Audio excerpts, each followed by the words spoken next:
अस्सलामुअलैकुम वरहमतुल्लाहि वबरकातुहू। कैसे हो आप सब? उम्मीद है आप सब खैर आफियत से होंगे। आज हम CS 432 के फ़ाइनल टर्म की प्रिपरेशन करने जा रहे हैं, जिसमें हम करंट पेपर्स देखेंगे और कुछ पास्ट पेपर्स देखेंगे और कुछ रिपीटेड क्वेश्चंस को देखेंगे और इसके रिलेटेड जितने भी कंसेप्ट्स होंगे उसको क्लियर करने की कोशिश करेंगे। चले हम बिना टाइम वेस्ट किए चलते हैं अपने टॉपिक की तरफ। फर्स्ट क्वेश्चन हमें दिया हुआ है, degree of mobility in network where user move between access network while maintaining ongoing connection is known as। तो हम ये देख लेते हैं कि इसमें हमें क्या कह रहे हैं कि डिग्री ऑफ मोबिलिटी नेटवर्क्स जहाँ यूज़र एक्सेस नेटवर्क्स के दरमियान मूव करता है जब ऑनगोइंग कनेक्शन मेंटेन हो उसे कहते हैं हाई मोबिलिटी। ठीक है, इसका करेक्ट ऑप्शन है हाई मोबिलिटी। ठीक है, ये इसका करेक्ट ऑप्शन है। चलिए अब हम सेकंड देख लेते हैं। सेकंड क्वेश्चन में हमें क्या कह रहे हैं, मैं ज़रा इसको जूम इन कर देती हूँ। Wireless LAN protocol stack does not include. Wireless LAN protocol stack में इंक्लूड नहीं होता। इसमें अगर ये हमारे पास शॉर्ट क्वेश्चन आ जाता है कि वायरलेस लैन प्रोटोकॉल के स्टैक्स में कौन कौन सी चीज़ें इंक्लूड होती हैं, तो आप जो है ना इसके ये 3 ऑप्शन लिख सकते हैं, लॉजिक लिंक कंट्रोल, रेडियो और 802.11 MAC, ये लिख सकते हैं। इसमें जो इंक्लूड नहीं होता तो उसमें वो कौन सा है, इसमें है पैसिव ऑप्टिकल नेटवर्क।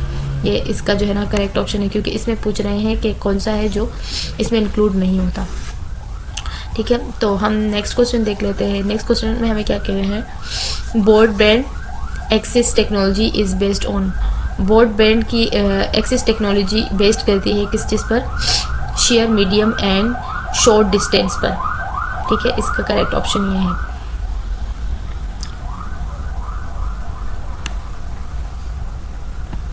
नेक्स्ट देख लेते हैं हम, एड हॉक नेटवर्क है। एड हॉक नेटवर्क के पास क्या होता है, नो प्रॉपर इंफ्रास्ट्रक्चर।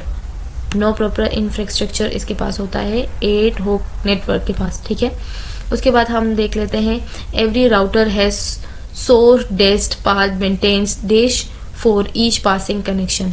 डेस्ट का मतलब होता है डेस्टिनेशन। ठीक है, तो ये हमें क्या कह रहे हैं कि हर राउटर सोर्स डेस्टिनेशन पाथ पर हर पासिंग कनेक्शन के लिए मेंटेन करता है।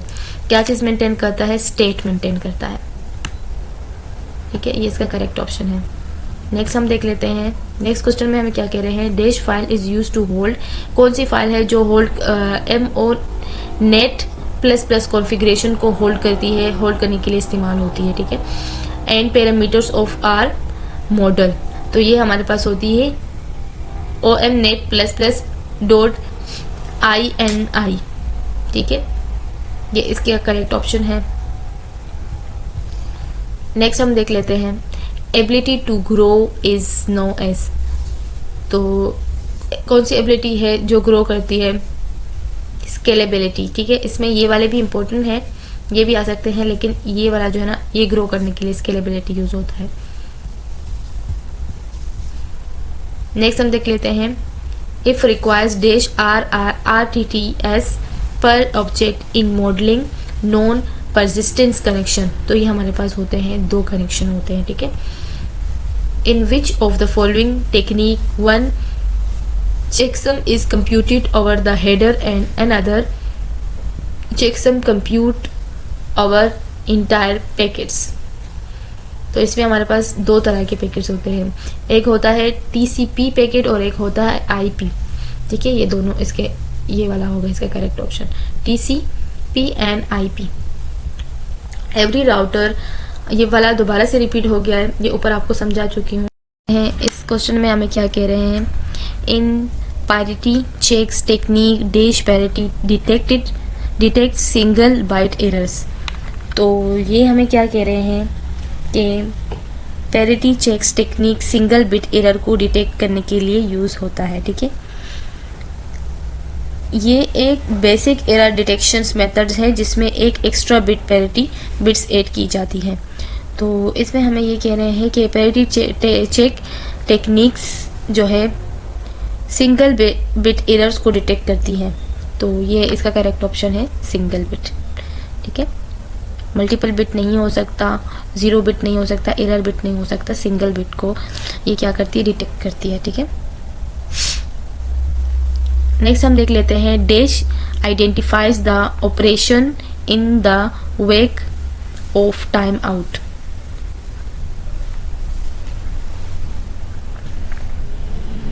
टाइम आउट के बाद ऑपरेशन को आइडेंटिफाई करता है। कौन से आइडेंटिफाई करता है? इसका करेक्ट ऑप्शन है RFC 2581। सही है। नेक्स्ट हम देख लेते हैं in max frame size computation ethernet means dash frame size as maximum. तो ये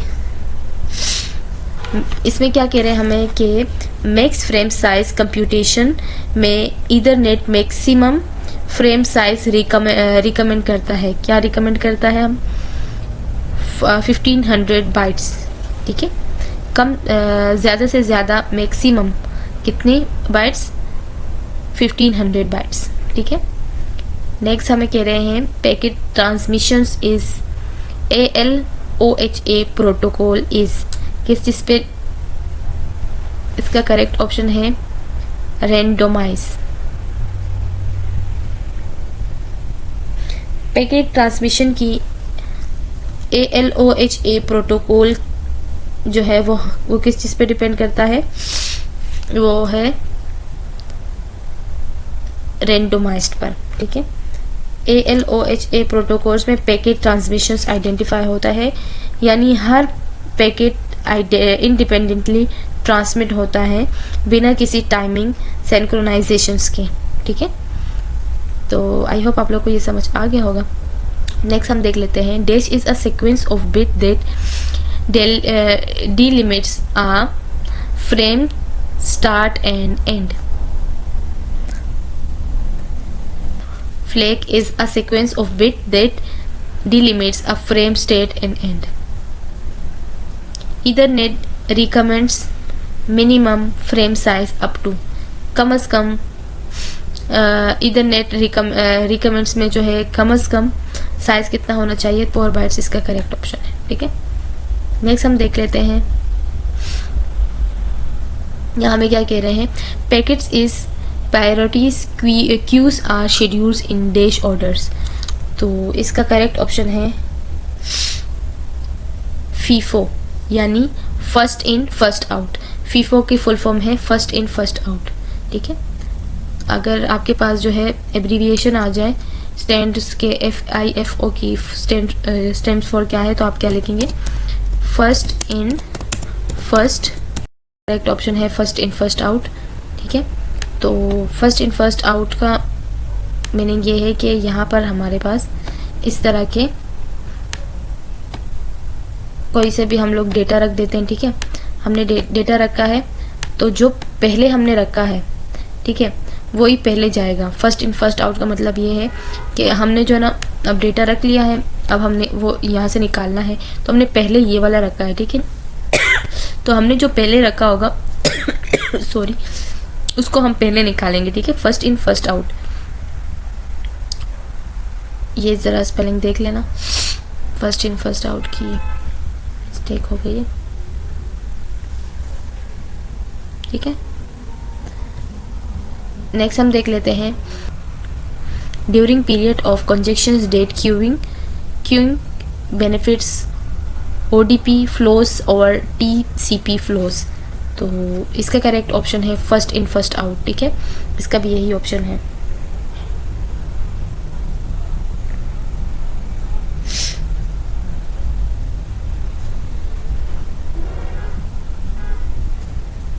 नेक्स्ट हम देख लेते हैं नेक्स्ट क्वेश्चन में क्या दिया हुआ है।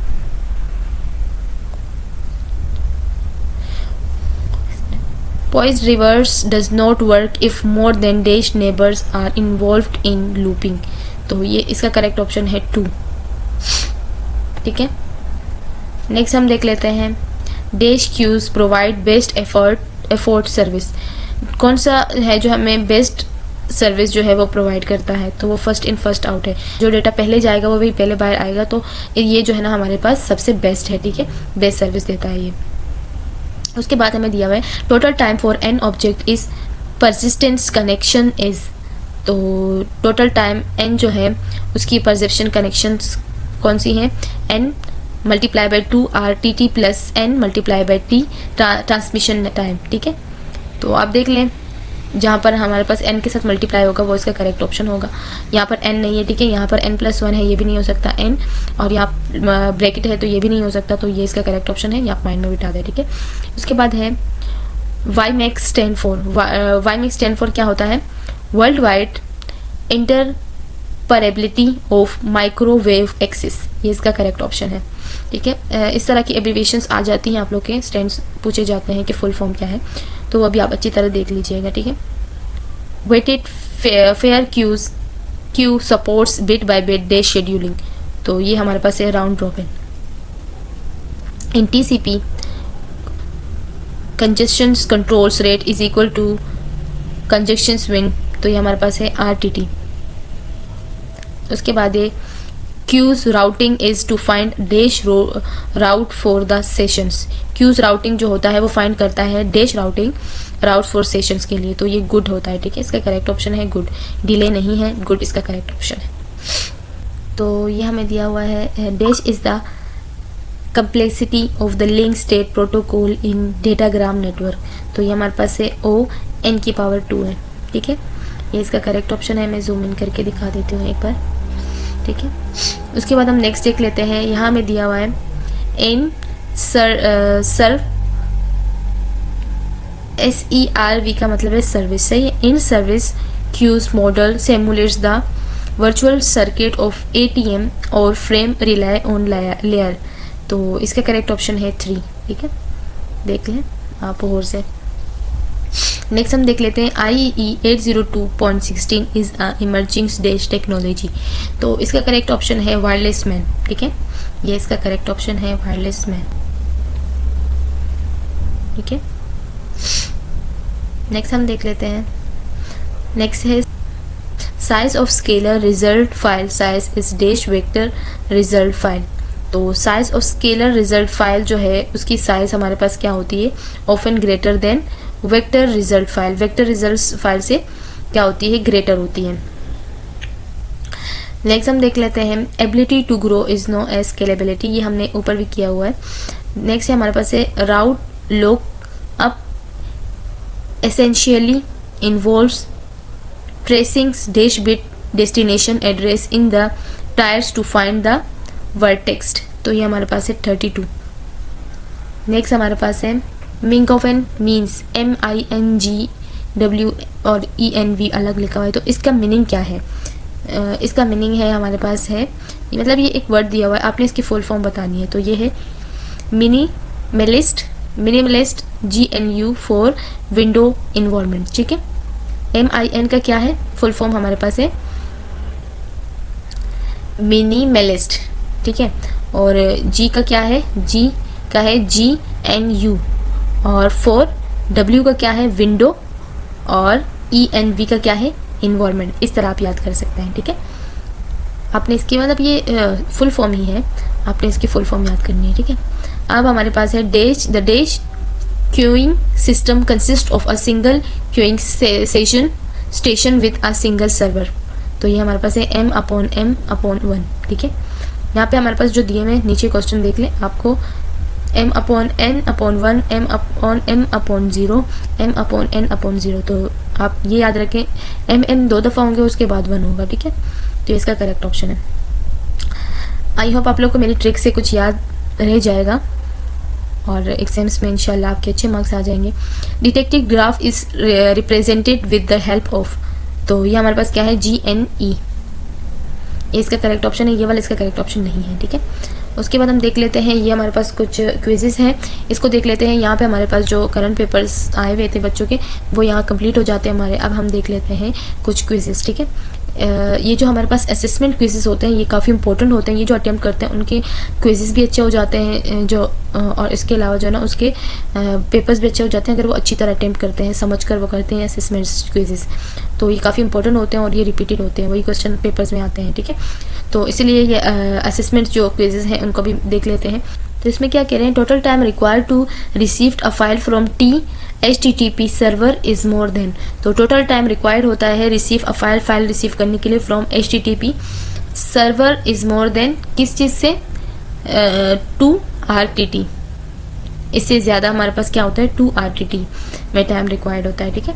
नेक्स्ट हमारे पास है, नेक्स्ट क्विज है हमारे पास, in formula of average access delay का फार्मूला हमारे पास है delta upon 1 minus delta B. B is representing, B किस चीज़ को रिप्रेजेंट करता है, जो ये हमारे पास फार्मूला दिया हुआ है इसमें डेल्टा अपॉन 1 माइनस डेल्टा के अलावा जो है यहाँ पे बी भी दिया हुआ है। तो ये जो बी दिया हुआ है ये किस चीज़ को रिप्रेजेंट करता है ये बताना है, ठीक है। तो ये रिप्रेजेंट करता है annual rate of objects to the access link, ठीक है। नेक्स्ट हम देख लेते हैं, if web cache does not have the required response the network request is forwarded to, तो ये हमारे पास होता है ओरिजिन सर्वर। अगर हमारे पास वेब कैचे जो है वो क्या है, उसके पास नहीं है रिक्वायर्ड रिस्पॉन्स, तो हमारे पास क्या होगा, the request is forward, request जो है वो फॉरवर्ड हो जाएगी ओरिजिन सर्वर में। Handshaking windows and acknowledgements are dash function. Handshaking network windows and acknowledge जो है वो हमारे पास क्या है, प्रोटोकॉल फंक्शन है। मीनिंग क्या है, परसिस्टेंस की कॉन्टिन्यूस, जो चलता जाता है, ठीक है। नेक्स्ट हम देख लेते हैं, ये तो वही है जो हमने अभी ऊपर किए हैं। नेक्स्ट हम देख लेते हैं, victim type of impact on the victim are part of. Victim type है, विक्टिम टाइप और इम्पैक्ट जो है वो क्या है, on the victim are part of, वो विक्टिम के पार्ट है अटैक्ड मॉडल में, ठीक है, अटैक्ड मॉडल का पार्ट है। नेक्स्ट हम देख लेते हैं, in case of non persistence HTTP total time required to receive every file from HTTP server is more then dash. तो ये हमें क्या कह रहे हैं, इस केस में हमारे पास क्या होता है, non persistence HTTP total time required होता है टू रिसीव एवरी फाइल, हर फाइल को रिसीव करने के लिए from HTTP server is more than, कौन सा होता है, तो ये हमारे पास, ये हमने ऊपर भी देख लिया था 2 RTT। नेक्स्ट हम देख लेते हैं, ये वाला हमने ऊपर भी किया था, जिसका करेक्ट ऑप्शन मैंने आप लोगों को बताया था कि n × 2 होगा तो उसका करेक्ट ऑप्शन होगा। तो जो हमने देख लिया उन पर दोबारा टाइम वेस्ट नहीं करेंगे। Deployment location and attack detection technique are part of, तो डिप्लॉयमेंट लोकेशन और अटैक डिटेक्शन टेक्निक्स का पार्ट कौन सा है, डिफेंस मॉड्यूल। नेक्स्ट हमें दिया हुआ है, ये वाला भी हमने ऊपर देख लिया है, how clients are and server connects in case of HTTP communication. कितने क्लाइंट्स जो है वो clients, how clients and server, कितने क्लाइंट्स और कितने सर्वर्स जो है इस केस में HTTP कम्युनिकेशन केस में होंगे, तो 3 वे हैंड शेकिंग, ठीक है। When web cache is in use HTTP required is first send to web cache. तो इसमें हमें क्या कह रहे हैं, when web cache is in use average HTTP response time. तो हमारे पास क्या होता है, यहाँ जब रिस्पॉन्स टाइम डिक्रीज होता है, ठीक है, इसका करेक्ट ऑप्शन है डिक्रीज होता है, वेब कैचे इस्तेमाल होता है तब, ठीक है, HTTP में। HTTP work on dash layer, HTTP जो है ना वो किस चीज़, कौन से लेयर में वर्क करता है, एप्लीकेशन में वर्क करता है। नेक्स्ट हम देख लेते हैं, the web cache reside in, तो ये इसका करेक्ट ऑप्शन है प्रॉक्सी सर्वर में वेब कैचे जो क्या करता है, रिसाइड करता है, ठीक है। Circular distributed hash table DHT, इसकी फुल फॉर्म है हैश टेबल, ठीक है, डिस्ट्रीब्यूटेड हैश टेबल। तो ये आप याद रखिएगा, ठीक है, या मैं अंडरलाइन कर लेती हूँ ताकि आप लोग को याद रहे। इसकी फुल फॉर्म पूछ सकते हैं आपसे, circular distributed hash table DHT is a distributed data structure used in, इसमें डेटा स्ट्रक्चर इस्तेमाल होता है किसमें, peer to peer networks to efficiently locate resources and servers। तो इसका करेक्ट ऑप्शन ये है। नेक्स्ट हम देख लेते हैं, the delay from internet router to institutions router is used. तो इसमें हमारे पास होता है एवरेज एक्सेस डिले। नेक्स्ट है web browser receives HTTP। Web browser में रिसीव होता है क्या? HTTP में response. Browsing behave determined by a list of dash websites to visit at specific time। तो स्पेसिफिक टाइम्स जो है वो विजिट करते हैं वेबसाइट्स में, तो ये इसका करेक्ट ऑप्शन है प्री डिफाइन करने के लिए, ठीक है। Implementations of dash is a newly added support in OMNet++। तो इसमें हमारे पास है RFC 1035। तो ये हमने ऊपर भी देखा था, शायद वही आ गया दोबारा से। DNS client that can query a DNS server is a support dash operation. तो DNS इसका करेक्ट ऑप्शन है। The HTTP 11 also provides the put and dash method delete। HTTP 11 में हमारे पास क्या होता है? प्रोवाइड्स होता है पुट, जो डालते हैं, और डिलीट करते हैं मेथड्स को, ठीक है। The HTTP browser actually utilize the HTTP browser base, ठीक है। नेक्स्ट है formula for average access delay is. Average access delay का फार्मूला यहाँ हमने ऊपर भी देखा था, Δ1 माइनस ΔB, ये इसका फार्मूला था। नेक्स्ट है what is the correct formula to find the efficiency of BitTorrent. तो बिट टोरेंट का जो है करेक्ट फार्मूला हमारे पास है T BitTorrent minus TCF SFED upon TCFD, ठीक है। ये थोड़ा मैं जूम इन कर लेती हूँ क्योंकि बहुत ज़्यादा लाइट लिखा हुआ है, ठीक है, आप देख लीजिएगा। माइनस इसमें भी है, माइनस इसमें भी है, ठीक है। यहाँ पे हमारे पास बिट टोरेंट है, यहाँ पे यहाँ मल्टीप्लाई आ रहा है, तो इसमें डिवाइड का ऑप्शन आएगा, ठीक है। तो ये वाला करेक्ट है, इसमें कंफ्यूज नहीं होइएगा। नेक्स्ट हम देख लेते हैं a torrent use dash architecture. तो टोरेंट यूज करता है P2P architecture. The transport layers manage the successful delivery of the data from the host to the other. तो ये हमारे पास करेक्ट ऑप्शन है होस्ट। नेक्स्ट हम देख लेते हैं the support of TCP in the net framework is very broad. यहाँ तक हमारी जो है वो कंप्लीट हो जाती है। चले, thank you so much for watching my video. और अगर आप लोग को ये फाइल चाहिए हो तो मैं डिस्क्रिप्शन में अपने चैनल का लिंक लगा लूँगी, और इसके साथ मैं जो है ना अपने ग्रुप का लिंक लगा लूँगी व्हाट्सएप का। आप वहाँ पर जाके वहाँ से जो है आप ये फाइल आपको मिल सकती है फ्री ऑफ कॉस्ट। और मेरे चैनल को अगर आपने सब्सक्राइब नहीं किया तो मेरे चैनल को सब्सक्राइब कर लीजिए। अल्लाह हाफिज़।